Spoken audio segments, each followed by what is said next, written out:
იცით რა არის მიხეილ სააკაშვილის მონაწილეობა ამ საბრძოლო მოქმედებებში რაღაცნაირად არ იგრძნობოდა ის არ იტვირთავდა თავს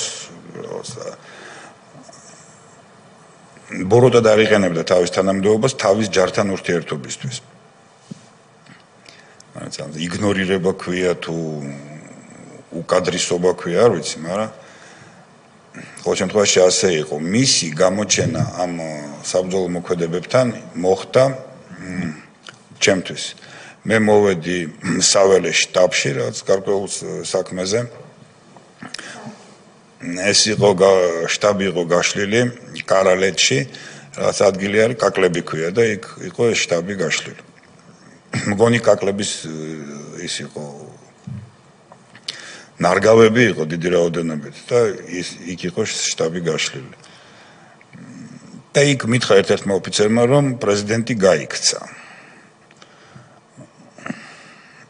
იცით ახლა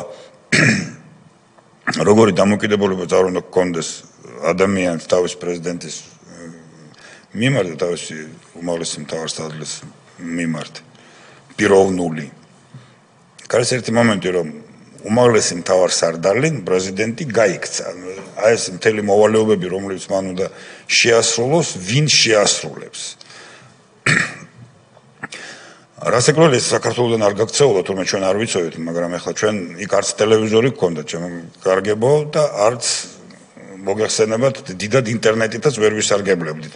სად წავიდა, რა გააკეთა, ერთადერთი რაც მოხდა, დავინახეთ და პირადად მე არ დამენახავს, მაგრამ ჩვენმა სამხედროებმა დაინახეს, რომ ჩვენი პრეზიდენტი, რომელიც ჩამოვიდა გორში, რატო ჩამოვიდა, რისთვის ჩამოვიდა, კაცმა არ იცის.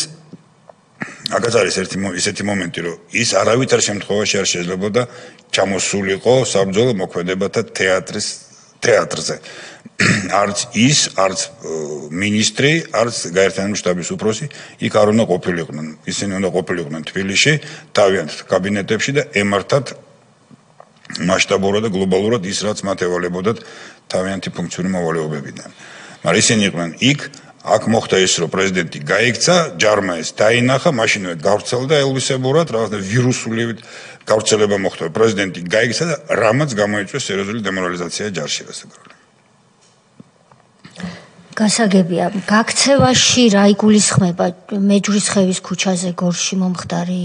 დიახ, ზუსტად. როდესაც მეჯვრისხევის ქუჩა იყო, თუ არ ჩემჩნობია, მე ვიცი რომ ეს გორში რაც მოხდა, როდესაც თვითმფრინავის ხმაზე უმაღლესი მთავარსარდალი დაცვას გაექცა. აქ ერთი პრობლემაა, რომ თუ რამე რუსული თვითმფრინავი იყო ჰაერში, ეს ალბათ მოსკოვი, დუბაი 11000 მეტრის სიმაღლეზე და მის ხმას ის ვერ გაიგონებდა. და სხვა საფრენი აპარატი იმ მომენტში ცაში არაფერი არ იყო.